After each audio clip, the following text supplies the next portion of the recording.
2024년 12월 5일 목요일 에바다교회 오늘을 여는 말씀 함께 나누겠습니다. 사도신경으로 신앙 고백 드리겠습니다. 나는 전능하신 아버지 하나님 천지의 창조주를 믿습니다. 나는 그의 유일하신 아들 우리 주 예수 그리스도를 믿습니다. 그는 성령으로 잉태되어 동정녀 마리아에게서 나시고 본디오 빌라도에게 고난을 받아 십자가에 못 박혀 죽으시고 장사된 지 사흘 만에 죽은 자 가운데서 다시 살아나셨으며 하늘에 오르시어 전능하신 아버지 하나님 우편에 앉아 계시다가 거기로부터 살아있는 자와 죽은 자를 심판하러 오십니다. 나는 성령을 믿으며 거룩한 공교회와 성도의 교제와 죄를 용서받는 것과 몸의 부활과 영생을 믿습니다. 아멘. 오늘 하나님께서 우리 가운데 주신 말씀은 이사야 28장 14절부터 22절까지의 말씀입니다. 이사야 28장 14절부터 22절까지의 말씀입니다. 우리 다 찾으셨으면 함께 하나님의 말씀 봉독하도록 하겠습니다. 이러므로 예루살렘에서 이 백성을 다스리는 너희 오만한 자여 여호와의 말씀을 들을지어다.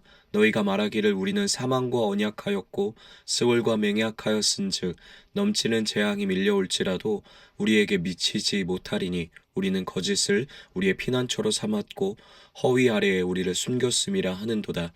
그러므로 주 여호와께서 이같이 이르시되 보라 내가 한 돌을 시온에 두어 기초를 삼았노니 곧 시험한 돌이요 귀하고 견고한 기초돌이라. 그것을 믿는 이는 다급하게 되지 아니하리로다.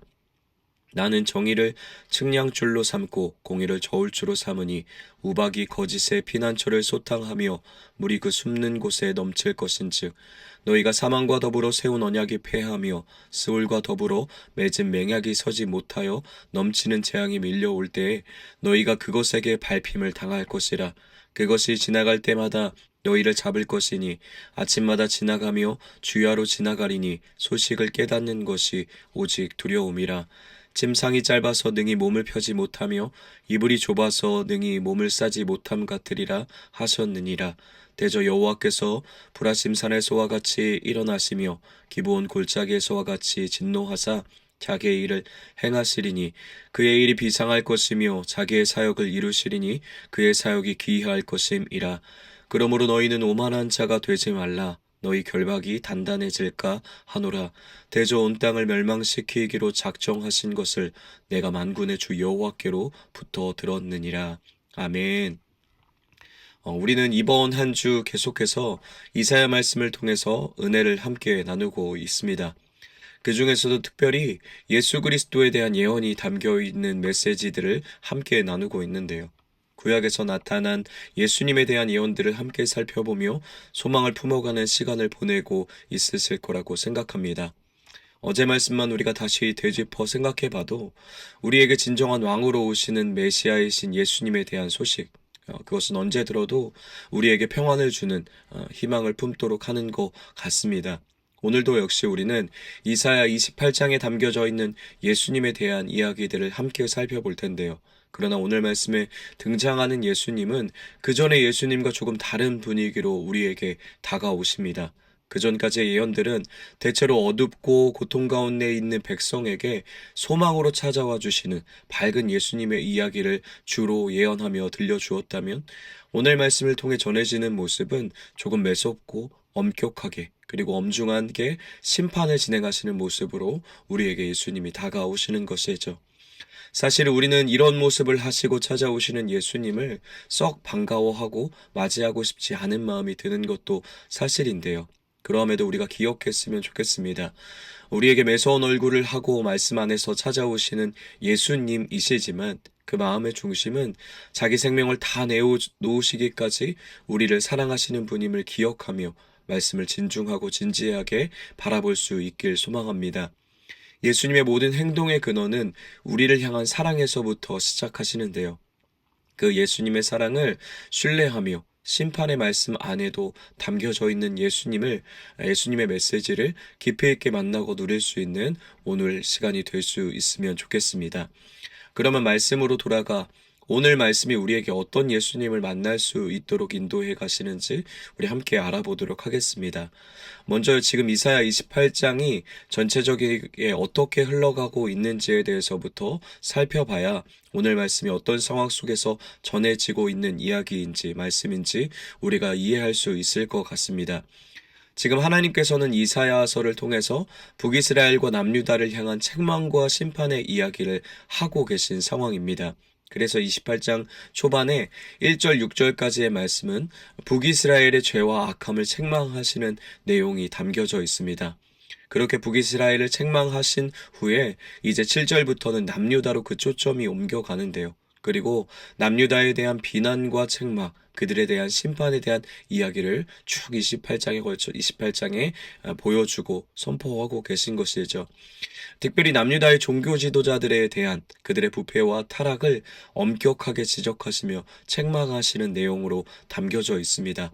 마치 남유다의 종교 지도자들이 술에 완전히 취해서 이리저리 사리분별을 못하고 이곳저곳 구토하며 온갖 곳을 빠짐없이 부패하게 만들고 다니는 모습을 지적하시며 그들의 타락과 죄악이 얼마나 심각한지 그리고 그것이 남유다 전체를 얼마나 부패함으로 이끌어가고 있는지를 적나라하게 들추어 내고 계신 것이죠. 그런데 종교 지도자들은 교만하고 오만했습니다. 하나님의 말씀을 가지고 자신들에게 책망의 메시지를 전하고 있는 이사야를 향해 비웃으며 핀잔을 주고 조롱하는 자세로 일관합니다. 전혀 자신들의 잘못을 깨닫거나 또 깨우치거나 그래서 회개하거나 돌이키고자 하는 마음이 남유다 종교 지도자들에게 없었던 것이죠. 이런 그들을 향해 하나님이 다시 한번 오늘 우리가 함께 읽었던 14절부터의 말씀을 통해 그들의 죄와 교만을 책망하십니다. 그들이 이토록 하나님의 분명한 심판과 책망의 말씀이 임했는데도 왜 회개하지 않고 오히려 교만하고 오만한 자세로 일관하며 하나님 앞에 나오게 되었을까요? 14절의 오만함이란 비웃는 자들이라는 뜻도 담겨져 있는 단어입니다. 그러니 지금 그들은 하나님의 심판의 메시지, 그 하나님의 말씀을 비웃으며 콧방귀도 안 끼고 있는 것이죠. 왜 그랬을까요? 그들에게 믿는 구석이 있었기 때문입니다. 오늘 말씀이 선언될 무렵 남유다는 어제도 우리가 함께 나눴지만 아시리아라는 문제로 굉장히 힘들고 아픈 시간들을 보내고 있었습니다. 그것은 사실 또한 영적으로 생각해 보면 외부로부터 오는 문제 때문에 아시리아라는 문제 때문에 그들이 힘들고 아팠던 것이 아니라 그들 안에 해결되지 않는 하나님께 대한 불순종과 죄 때문에 이 모든 상황들이 시작되고 삶 속에 펼쳐졌던 것이죠. 그런데 문제의 원인을 제대로 파악하지 못했던 남유다는 눈앞에 보이는 아시리아라는 문제를 해결하기 위해 어떤 방법을 동원하냐면 자기들을 오랜 시간 노예로 삼았던 이집트에게 손을 벌리는 선택을 하게 되는 것이죠. 이집트와 동맹을 맺어 당장 눈앞에 보이는 아시리아라는 문제를 해결해 보려고 했던 겁니다. 이 과정 가운데 남유다는 이집트와 동맹을 맺을 수 있다면 하나님의 말씀의 기준을 버리고 얼마든지 속임수를 쓰고 거짓을 일삼으며 오로지 자신들의 안전함을 지켜내기 위해 전전긍긍하며 살아갑니다. 내 눈앞에 놓여있는 문제를 해결하고 나를 찌르는 가시 같은 내 상황들이 해결될 수 있다면 어떤 수단과 방법을 가리지 않겠다라는 다짐이 남유다 가운데 있었던 것이죠. 한번 살아보겠다고 안가림 쓰며 살아가던 남유다. 세상의 기준에서 보면 어떤 면에서 보면 참 애쓰고 또 다른 관점에서 보면 열심히 살아간다고 느낄 수 있는 삶이었습니다. 자기를 지키고 자신의 문제를 해결하기 위해 부단히 노력하며 살아간다고 평가할 수도 있던 삶이었죠. 마치 오늘을 살아가는 우리의 모습과도 같아 보이기도 합니다. 내 앞에 놓여있는 생존의 문제, 먹고 사는 문제, 그리고 여러 가지 개인적으로, 그리고 우리 가정이 품고 있는 문제들을 내 힘으로 어떻게든 해결해보고자 우리의 안전을 보장해줄 것을 찾아 내느라 아둥바둥 살아가는 우리의 삶과 비슷해 보이기도 하는 것이죠. 그 과정 가운데 때론 우리도 나를 지키고 더 나은 나의 생존, 더 잘 먹고 더 잘 살 수 있다면 그리스도인이지만 아무렇지 않게 남들을 속이고 거짓의 방법을 선택하며 살아갈 때도 있습니다. 남들 다 그렇게 살아가니까. 세상에서 그것이 너무나 지극히 당연하고 아무것도 아닌 일이니까 그것이 나를 지키고 가정을 지키고 내 공동체를 지키는 일이라면 우리는 아무렇지 않게 하나님이 기뻐하시지 않는 길을 걸어갈 때도 있는 것이죠. 그것이 지금 남유다의 모습 속에 있었습니다. 그런데 그런 남유다의 삶을 하나님은 무엇이라고 평가하실까요? 우리 오늘 말씀 14절 15절 함께 읽어보도록 하겠습니다. 이러므로 예루살렘에서 이 백성을 다스리는 너희 오만한 자여 여호와의 말씀을 들을지어다. 너희가 말하기를 우리는 사망과 언약하였고 스올과 맹약하였은즉 넘치는 재앙이 밀려올지라도 우리에게 미치지 못하리니 우리는 거짓을 우리의 피난처로 삼았고 허위 아래 우리를 숨겼음이라 하는도다. 아멘. 하나님은 그런 남유다의 모습을 한마디로 죽음이었다라고 평가하십니다. 그들이 지금 어떻게든 살기 위해 부여잡았던 이집트와의 약속이 스스로 죽음을 택하는 약속이었다고, 아주 잘못된 선택이었다고 하나님은 책망하고 계신 것이죠. 그리고 그들을 오만하다라고 평가하십니다. 그런데 오만하고 그래서 스스로 죽음을 택하며 살아갈 수밖에 없던 남유다에게, 그래서 심판을 받을 수밖에 없던 남유다에게 하나님이 이렇게 하나의 길을 제시해 주시는데요. 그것이 16절에 담겨져 있습니다. 우리 오늘 말씀 16절 함께 읽어보도록 하겠습니다. 그러므로 주 여호와께서 이같이 이르시되 보라 내가 한 돌을 시온에 두어 기초를 삼았노니 곧 시험한 돌이요 귀하고 견고한 기초돌이라 그것을 믿는 이는 다급하게 되지 아니하리로다. 아멘. 16절 말씀 속에 우리가 진정으로 부여잡고 의지해야 할 것이 누구인지 어떤 대상인지 보여주고 있습니다. 말씀은 그것을 귀하고 견고한 기초돌이라고 설명하고 있는데요. 하나님께서 허락하실 약속을 믿고 또 하나님 자신을 의지하며 살아가야 할 것을 책망하시는 가운데도 소망의 바른 길을 보이시며 그들에게 가르쳐 주고 계신 것이죠. 사실 자세히 보면 생각해 보면 지금 남유다는 자신만만한 듯 오만해 보이지만 아무리 자신의 힘으로 자기를 보호할 인생의 방패를 만들어 놓았다 할지라도 또 안전지대를 아무리 견고하게 건설하며 살아가 보려고 할지라도 그들의 마음 깊숙한 곳에는 어떤 마음 하나가 있는지 하나님이 지금 알고 계셨던 겁니다. 그들의 마음에는 지금 다급함이 있었습니다. 다른 말로 표현하자면 불안하고 두렵고 안절부절하지 못하는 마음이 그들을 지배하고 있었던 것이죠. 그렇기에 하나님이 그들을 향해 그런 불안함과 두려움과 안절부절하지 못하는 그들을 향해 16절 말씀 마지막에 이렇게 그들에게 말씀하고 계신데요. 불안하지. 아무리 나름대로 애쓰고 너의 길을 스스로 만들어 보려고 해도 불안하고 다급하고 두렵지. 네 눈앞에 보이는 것 아무리 부여잡으려고 해도 그 불안함이 가시지 않지. 그 불안함, 그 두려움 나를 믿을 때만, 내가 준비한 진짜 구원의 길을 붙잡을 때만, 그리고 그것을 의지할 때만 해결될 수 있어 라고 16절에서 하나님은 그들에게 말씀해 주고 계신 겁니다. 사랑하는 에바다 공동체 여러분, 우리 하나님이 우리에게 은혜와 평강을 주시길 원하시는 분인 줄 믿습니다. 그런데 그것은 세상 어디에서도 줄 수 없습니다. 세상 어떤 것을 얻어도 가질 수 없는 평강입니다. 그 평강은 16절이 선언하고 있고 그리고 성경 전체가 말해주고 있는 것처럼 오직 우리를 지으신 하나님께로부터만 올 수 있는 평강입니다. 오늘 16절은 여전히 오늘을 살아가며 불안함과 두려움 속에 스스로의 안전지대를 쌓아 올리고 나를 지켜줄 만한 눈에 보이는 세상의 헛된 것을 의지하고자 비참하게 살아가는 우리를 향해 이렇게 선언해 주고 있습니다. 귀하고 견고한 기초돌을 의지하라고, 너희의 모든 삶을 견고한 기초돌 대신 그분 위에 세워가라고, 그때 평안이 살롬이 있다라고 말씀해 주십니다. 너희가 만든 것, 세상이 만들어낸 것이 아니라 하나님이 스스로 만들어 은혜로 우리에게 주시는 것, 그 방식으로, 은혜의 방식으로 주어지는 것만 우리의 유일한 평강의 길이 될 것이고, 그것만이 진정으로 우리를 지켜낼 수 있고 안전하게 할 수 있고, 그것이 가장 귀하고 그것이 가장 견고한 길이라고 우리에게 말씀하십니다. 그 귀하고 견고한 기초돌, 하나님의 손에 의해 준비되었고 우리에게 오직 선물처럼 은혜의 방식으로 허락된 길, 우리가 만들어내지 않은 길, 세상이 만들어내지 않은 길, 바로 예수 그리스도 그분 위에 우리가 오늘 다시 한번 세워질 수 있게 되길 소망합니다. 이 말씀 앞에 우리가 정직히 자신을 돌아볼 수 있는 하루가 될 수 있었으면 좋겠습니다. 여러분의 신앙과 삶의 견고한 기초돌은 무엇인가요? 정말 예수 그리스도가 여러분의 신앙과 삶의 기초돌이 되고 계십니까? 아니면 여전히 내가 만든 것으로, 세상이 만들어 놓은 것으로 우리의 기초돌을 삼고 살아가고 계십니까? 우리의 마음 안에 일어나는 열매를 보면 점검해 볼 수 있을 거라 생각됩니다. 여전히 불안함과 두려움과 다급함이 우리 마음을 지배하며 살아가고 있다면 다시 한번 말씀 앞에 잠잠히 우리의 영혼을 비춰보길 소망합니다.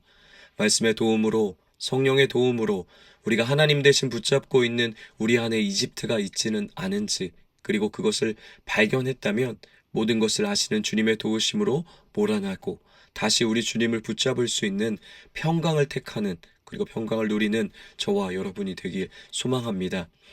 그러나 하나님이 이렇게 길을 알려주시고 길을 보여주심에도 불구하고 우리가 쉽게 그것으로 돌이키지 못하는 존재임을 이어지는 말씀이 확인해 주고 있는데요.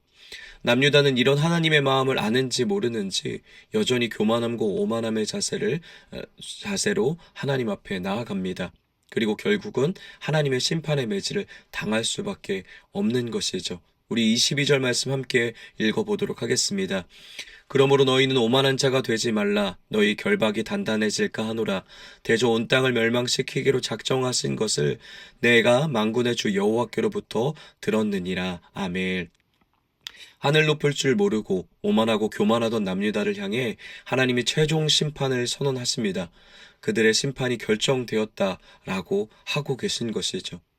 그런데 남유다의 심판을 받을 수밖에 없는 존재임은 확실한데, 그러면 이제 남유다, 그리고 또 남유다의 모습과 전혀 다르지 않게 하나님의 은혜의 손길을 거부하며 살아가는 우리에게도 이제 그 심판이고 죽음이고 그것이 우리의 끝인 걸까요?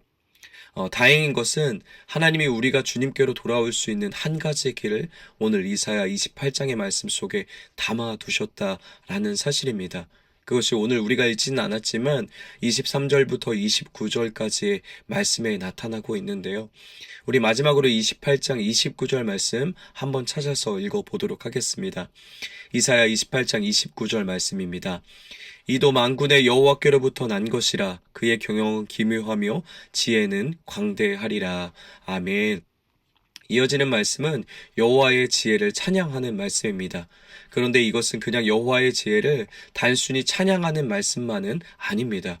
그 지혜가 결국은 돌이키지 못하고 오만함으로 살아가는 우리에게 하나님의 지혜로 찾아와 우리를 스스로 돌이킬 수 있도록, 그래서 기초돌 되신 그분 위에 우리를 세워갈 수 있도록 만드시는 능력으로 임하겠다라는 구원의 소망을 고백해 주고 있는 말씀인 것이죠. 결국 오늘 우리가 돌아설 수 있는 힘은 우리의 노력이나 다짐이 아니라 우리에게 부어주시는 하나님의 지혜라는 은혜의 선물이 있을 때만 가능합니다. 하나님의 지혜, 하나님을 바르게 인정하며 살아가는 지혜, 무엇이 우리의 진정한 의지의 대상인지 볼 수 있는 지혜, 우리의 구원의 길을 발견할 수 있는 지혜, 그것이 하늘로부터 허락되어질 때만 가능한 것이죠. 우리에게 임하신 하나님의 완전하고 완전한 지혜의 결정체, 바로 예수 그리스도, 결국 그분의 은혜가 아니고선 우리는 하나님 아버지께로 돌아갈 수 없는 것입니다. 오늘도 우리는 수많은 하나님 아닌 다른 것들을 손에 잡고 싶은 유혹과 도전 속에, 또 그렇게 살아가는 세상 속에 우리는 살아갑니다. 그러나 오늘 말씀은 구원의 지혜가 되어 우리에게 하나님의 방향을, 평강의 길을 안내해 주고 있습니다. 시온의 기초돌, 가장 귀하고 가장 견고한 예수 그리스도를 의지하며 살아갈 것을, 그것이 평안의 길이다라고 우리에게 지혜를 다시 한번 알려주고 계십니다. 오늘도 그 지혜를 따라 또 우리 안에 계신 완전한 하나님의 지혜이신 예수 그리스도를 힘입어 주님만 의지하며 주님만 붙잡으며 그분이 허락하신 참된 평안을 살아내는 저와 여러분이 될 수 있길 예수 그리스도 이름으로 축복합니다. 우리 말씀을 기억하며 이렇게 함께 기도하겠습니다. 가장 귀하고 가장 견고한 예수 그리스도라는 기초돌 위에 신앙과 삶을 세워가는 지혜로운 자가 되게 하소서라고 우리 말씀을 기억하며 우리 함께 기도하도록 하겠습니다. 또 우리 대림절을 준비하며 첫째 주 목요일 기다림과 소망의 기도 우리 한번 같이 읽어보도록 하겠습니다. 나의 영원한 반석 힘과 능력과 치유자 되실 주님을 기대합니다. 예수님 이곳에 오시옵소서. 예수님의 이름으로 기도합니다. 아멘. 나의 영원한 반석, 우리의 가장 견고하고 우리의 가장 귀하고 우리의 가장 기초돌 되신 반석 되신 우리 예수님을 오늘도 기억하며 이 기도 제목을 오늘의 삶에 심어갈 수 있는 저와 여러분 될 수 있었으면 좋겠습니다. 또 우리 가정을 위해 교회와 나라를 위해서도 오직 예수 그리스도를 의지하며 불안함과 두려움에서 자유케 되고 평안을 누리는 가정이 되게 해달라고 교회와 나라와 또 열방이 되게 해달라고 특별히 나라를 위해서 하나님 평화의 왕이신 하나님이 다스려 달라고 우리 계속해서 간절히 기도하며 나아가도록 하겠습니다. 오늘 우리 공동체의 기도는 우리 박유찬 안수 집사님 위해서 우리 함께 같이 기도하겠습니다. 항상 하나님의 말씀이 내 안에 머무르게 하시고 기도로 깨어있게 하시고 말씀 묵상으로 하나님만 의지하게 하여 주소서. 가정을 위한 기도 제목, 믿음으로 아이를 기다리고 있습니다. 하나님을 의심하지 않고 말씀에 순종하는 가정 되게 하여 주세요. 삶의 현장을 위한 기도 제목, 회사에서 일하는 가운데 최선을 다하게 하시고 분별력과 지혜를 허락하여 주세요. 교회를 위한 기도 제목, 믿음의 공동체 안에서 서로를 위해 중보하게 하시고 온전히 주의를 지키는 성도들이 되게 하여 주세요. 사회와 나라 온 세계를 위한 기도 제목, 이 나라와 세계를 불쌍히 여겨주시고 전쟁이 멈추고 바이러스도 종식되고 경제가 잘 돌아갈 수 있게 성도들이 한마음으로 기도하게 하여 주세요. 우리 이런 기도 제목을 박유찬 집사님께서 안수 집사님께서 갖고 계신데 오늘 하루 우리 박유찬 안수 집사님을 올려드리며 모든 삶과 신앙에 하나님이 허락하시는 평강이 또 샬롬이 또 회복이 있을 수 있게 허락해달라고 우리 함께 축복하며 주님 앞에 올려드리며 간절히 기도하도록 하겠습니다. 또 오늘 생일을 맞은 우리 박지인 청소년 또 양은규 청년을 위해서 우리 함께 같이 기도하겠습니다. 둘 다 오늘 하루 하나님 창조하신 하나님이 함께 하심을 더욱 깊이 있게 느끼는 하루 되게 해달라고 나를 지으신 목적 나를 창조하신 목적, 또 나를 창조하신 분이 누구신지 깨닫게 되고 또 그 안에서 참된 행복과 기쁨을 마음껏 누리고 축복을 마음껏 누릴 수 있는 오늘 하루 되게 해달라고 우리 박지인 청소년을 올려드리고 또 양원규 청년을 올려드리며 함께 같이 축복하며 기도하도록 하겠습니다. 또 우리 각 가정의 기도 제목, 또 각자의 기도 제목, 또 교회의 기도 제목, 또 나라와 열방을 위해 하나님의 마음이 또 성령이 알게 하시는 기도 제목을 가지고 간절히 자신의 자리에서 하나님 앞에 십자가를 붙들고 기도하신 후에 기도를 마치시고 각자의 자리에서 주기도문으로 모든 예배 마치도록 하겠습니다.